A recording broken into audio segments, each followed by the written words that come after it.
মাননীয় স্পিকার, গাধাকে দিয়ে আপনি হাল চাষ করিয়ে এটার মধ্যে কোনো বাহাদুরি নাই। যেই রাষ্ট্রপতি জিয়াউর রহমানের বিরোধিতা করেছেন সেই রাষ্ট্রপতি এখন জিয়াউর রহমানের প্রশংসা করছে। এখন তো চাইলেই বিএনপি রাষ্ট্রপতি পরিবর্তন করতে পারে সরকার। যে এই রাষ্ট্রপতি অপসারণ প্রয়োজন, তাকে গ্রেফতার করা প্রয়োজন। এই রাষ্ট্রপতির আর কোনো অধিকার নেই বঙ্গভবনে থাকার, এইখানে এসে বক্তব্য দেওয়ার। প্রেসিডেন্ট শাহাবুদ্দিন চুপ্পু, তার কিছু কুকীর্তির কথা মাননীয় স্পিকার হাউসের সামনে তুলে ধরছি। তিনি দুদকের কমিশনার ছিলেন। তাকে দুদকের কমিশনারের করা হয়েছিল 3টি অ্যাসাইনমেন্ট দিয়ে। 1 নম্বর হচ্ছে খালেদা জিয়া এবং তারেক রহমানের বিরুদ্ধে দুর্নীতির অভিযোগের শাস্তি নিশ্চিত করা।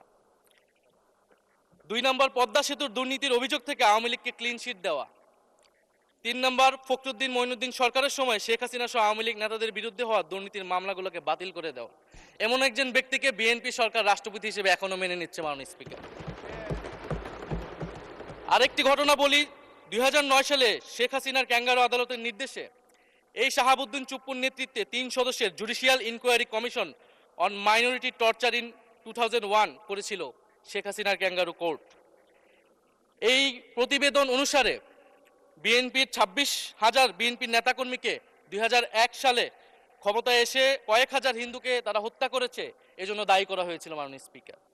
এবং আওয়ামী লীগ এই রিপোর্ট দেশে বিদেশে এই রিপোর্ট ফেরি করে তারা নিজেদের এখানে ক্ষমতায় থাকাটাকে পাকাপোক্ত করেছিল। মাননীয় স্পিকার, এই রাষ্ট্রপতি চুপ্পু এস আলমের হাতে ইসলামী ব্যাংকে তুলে দেওয়ার কারিগর 2 কোটি আমানতকারীকে পথে বসিয়েছিল। এবং জুলাই গণহত্যার সময় তার ভূমিকা, ফ্যাসিবাদের সাথে তার সংশ্লিষ্টতা সবকিছু আমরা জানি।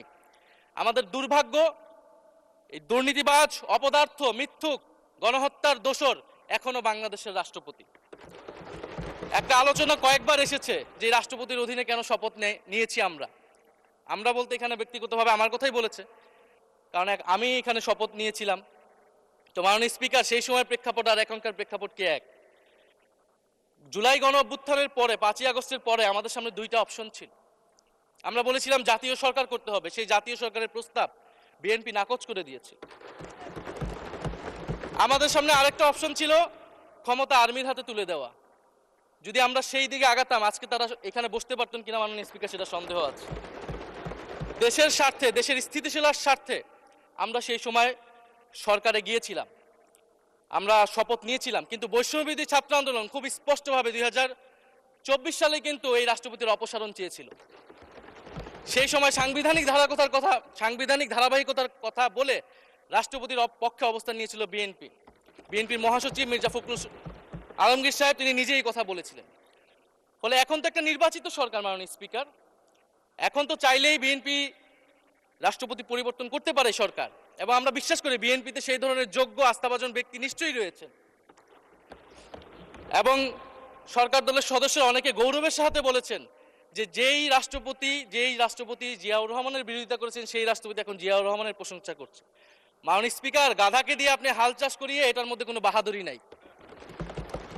এটা আপনাদের দেউলিয়ত্ব, সরকারের দেউলিয়াত্ব যে সরকার এখনো রাষ্ট্রপতি পরিবর্তন করতে পারছে না। মাননীয় স্পিকার, এই অধিবেশনের পুরোটা সময় যদি আমরা সংস্কার, গণভোট, জুলাই সনদ, 72-এর সংবিধান নিয়ে অনেক কথা বলেছি। এবং একটা বিষয় আমার কাছে খুবই অদ্ভুত লেগেছে, কিছু মাননীয় সংসদ সদস্য তারা 72-এর সংবিধানকে 71-এর সাথে মিলিয়েছে।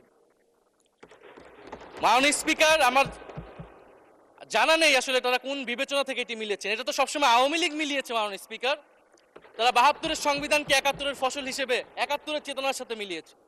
72-এর মূলনীতিকে 71-এর মূলনীতি বলে 71-এর আদর্শ হিসেবে প্রচার করেছেন। আমরা তো সেটার বিরোধিতা করেছি মাননীয় স্পিকার সবসময়, এবং বিএনপির বহু নেতা এটার বিরোধিতা করেছে মাননীয় স্পিকার। 72-এর সংবিধানের ক্রিটিসিজম, সমালোচনা 72 সাল থেকেই বাংলাদেশে শুরু হয়েছিল। গত 16 বছর এই সমালোচনা তৈরি হয়েছিল। 72-এর সংবিধানের সমালোচনা মোটা দাগে 3টি।